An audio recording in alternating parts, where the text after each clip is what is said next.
crew, welcome back to my channel, or if you are new to this channel, welcome. My name is Mary. I am being assisted today by the one and only Sassy Verde. You can see her right there. She's making her appearance. Today's video is going to be all about her, but before we get all into that, I do want to say if you are new to my channel and love animals, don't forget to hit that subscribe button because I post once a week on my critters, my budgie, my Rottweiler. So if you are an animal lover, this could be one of your new channels. Also, before getting into this video, I always have to say, disclaimer, I'm not a professional reptile keeper. I don't have a degree in zoology or anything. I am just a reptile mom. I'm just going through the motions and telling you guys my experience. Just do more research beyond this video. I am just pretty much giving you guys all my experiences and my success along the way with my animals. So I had to get that out of the way. Just do more research before, because chameleons are absolutely no joke. I'm going to open up this little, see if she'll want to come out. She might pop out, she might not. She's kind of moody. So today's video, I'm going to be talking all about her setup and why I have a box in her enclosure. So let's just dive into talking about Miss Verde. She is almost 2 years old. I got her last summer, a few summers ago in August. So we have been with each other for a while. If you've seen some of my previous videos, you know that I had her in like half the size of an enclosure when she was younger, and then we've upgraded to this massive Xlarge tank, which I'm not exactly sure the exact measurements, so I'll pop them up right here for you guys. I got this online. I wanted to get her, you know, the height, the width, and she absolutely loves it. This screen enclosure has actually done really well for me so far. I've had it for about like 6 months, and I know I said something in the previous video that it was kind of like getting janky already, but actually I just had to tighten up some screws, and honestly, I really love it. I love that I can just open it up like this and check her out. So I really do want to get her one day eventually into bioactive. If you guys don't know what bioactive is, it's basically just like live plants and isopods and just like a whole natural ecosystem. For right now, this has been working. I know some people are going to wonder why I have a lot of this empty space. Typically, she's really not even supposed to be down at the bottom, so usually just for her droppings, do paper towels. That's what's worked for me. She really shouldn't be down in the bottom unless she's about to lay eggs, but we'll get all into that as well. But let me just go over her setup real quick. I have a bunch of vines. I have a bamboo stick.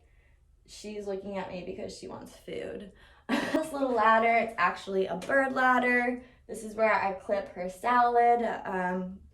For all of you guys that don't know, because on Instagram, a lot of you messaged me like, what? My veiled chameleon eats greens?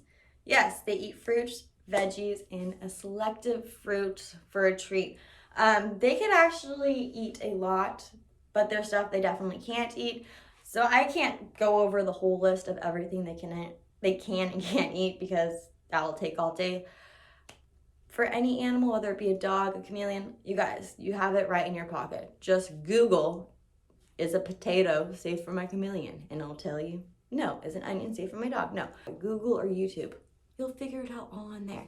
So yes, your veiled chameleon likes fresh veggies. So don't forget to give them their salads. I give her a fresh salad every day. Have her on a UVB strip, a heat lamp. Also, I do always checking her temperature. So these kind of bulbs are not good for them. They're really not good for bearded dragons. They're not good for the chameleons. And you'll see this like often advertised. You don't want to use this. You want to use the UV strip so they get the full range.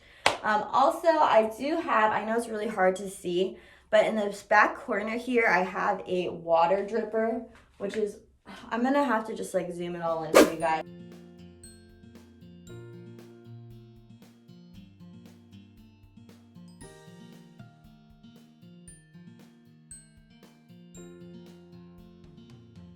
has to have water dripping. She's not going to drink from, say, a water bowl, which you can probably see that water bowl right here. That water bowl is just to catch the water so it's not like soaking wet at the end of the day. Also, I do recommend a humidifier. Let me just show you. Let me turn that baby on for you because she loves it. Humidifier really isn't like my favorite one. It leaks, but it does the job. She needs a lot. This girl is high maintenance. So large cage, wide, so she can go back and forth, up and down, UVB, humidifier, dripper, salad station, lots of vines, and plants to hide. Do spray her. If it's really hot in the summertime, it has to be at least 3 times a day, and this is her humidifier is running, but the girl needs to get mist often as well. So I recently got her on a timing system, which just makes my life a lot easier in case I'm like gone and don't have time. I'm not there to turn off the timer. Also, it's just better to have her better, like on a better nighttime, daytime routine than just me going off and on. So she has a lot going on. All right, so another question you guys always ask me on Instagram is how do I actually hang up all this decor, because there's not really anything to the screen. And my secret is fishing line, clear fishing line. You can't see it. It works perfectly through this little net through there. It doesn't harm your animal and you can't see it. Works great. So pretty much if I flip the back of this cage, you just see a bunch of fishing line, strong fishing line holding her up. So that is how I like to tie everything up. Like all fake plastic plants. Some are like silkish, I guess you would say, but I got them all pretty much at Triple L, my local reptile store. But sometimes PetSmart does have some good ones, but if you're looking for like these long ones like this, I would say online or a local like reptile store would have. So if you guys saw my previous video, I said something that she is going to lay eggs soon. And some of you are going to be like, oh great, she's having some baby chameleons. No, actually they are infertile eggs. So it might be a surprise to some people, because it is, because I get messages on Instagram like, I have a female, will she lay eggs if I don't mate her? She's still going to lay eggs no matter what. If you have a female, she's going to lay eggs, whether they're going to be fertile or infertile eggs. So that is something, when you get a chameleon right off the bat, you need to figure out if you're going to have a male or female, because you're going to have to be dealing with this. She goes through it, I would say, every 3 to 6 months, and at least 3 times a year. And it could be a whole stressful situation. She could go egg bound. It could go wrong if you don't have her properly set up and the privacy. So let's go dive into all that about eggs and all that. So that is why I have a Amazon box and for her to lay eggs, and these are just some things that you might start noticing. She is very round at the bottom half of her stomach right now, which means I could tell she's just developing all those eggs. Really restless and started to explore down the bottom of her cage. So once she starts going down in the bottom of her cage, there's something wrong with her, because she never does that. She started doing that, I put her box in. But let's say you are not home all the time and like really can't observe your chameleon that best. And when you come home, it's like late at night and they're just already sleeping. I would suggest, if you have a female, just to always kind of have some type of area for them to start laying their eggs, because you could miss it and your chameleon could end up going egg bound and dying if they aren't able to get those eggs out. It's just a very stressful situation. So you need to be prepared for it if you want why wouldn't you want your chameleon to live healthy and thrive? So it is a very big situation. It's important to know when it's going to happen.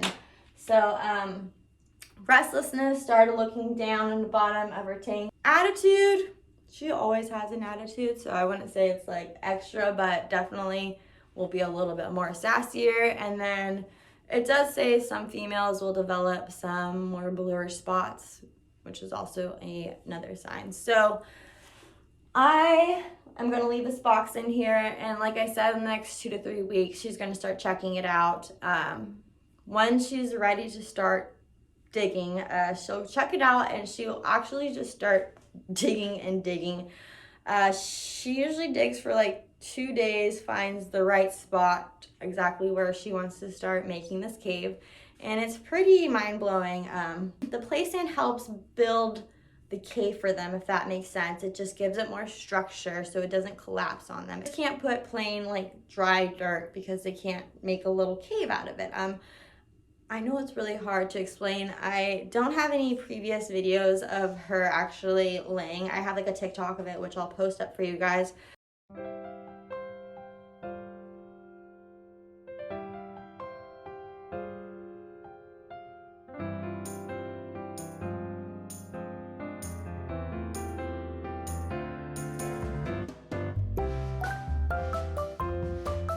So when she is like laying, I'm gonna film it and have a lot more information for you guys so you can actually see it. But the first 3 times I was just so nervous for her and really just wanted to give her her privacy, because that is like one of the biggest things.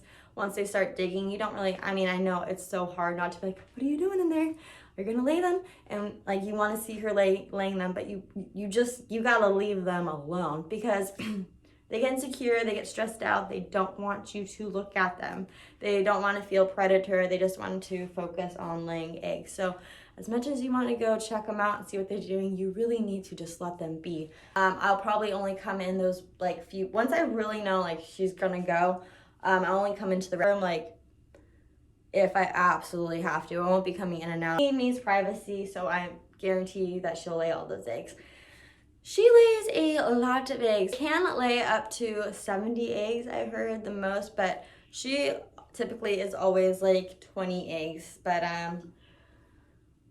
yeah, that's what you gotta deal with if you have a female chameleon. So during this time, you want to make sure that they are getting very hydrated and that you're also giving them a little bit more extra calcium. That way it helps them develop that eggshell for their infertile eggs. Advice is be prepared. Actually know you have a female, get that box, be confident, leave them alone. That's like one of my #1 suggestions, is let them be. I know it's hard, you want to see what they're doing. That's why I don't have that much footage of her actually laying eggs, because I've literally just given her privacy. But I think this time I might set up a GoPro and actually show you. So this video will be continued. So yeah, guys, that's just basically touching a little bit on her dig box and her enclosure. Like I said, do more research beyond this video. This is just what has worked out for us in the last few years, and I've had success with her laying infertile eggs. So hopefully I could be some help, because you guys are always asking me and there's just so much detail that goes into it. But like I said, this video will be continued. I'm going to really try to get this whole process of her digging and actually maybe laying them so I could show you guys more into detail about that, because I'm always getting questions. But thank you so much for listening to me. I hope you learned a little bit. Like always, if you are new to this channel, do not forget to hit that subscribe button and notification bell. Comment down below if I forgot something. Give it a thumbs up. Follow me on Instagram. And like I said, I will continue this video. Hopefully, I mean, everything should work out. She will lay these infertile eggs and everything will go well. Until the next time, you guys, I will see you. Bye.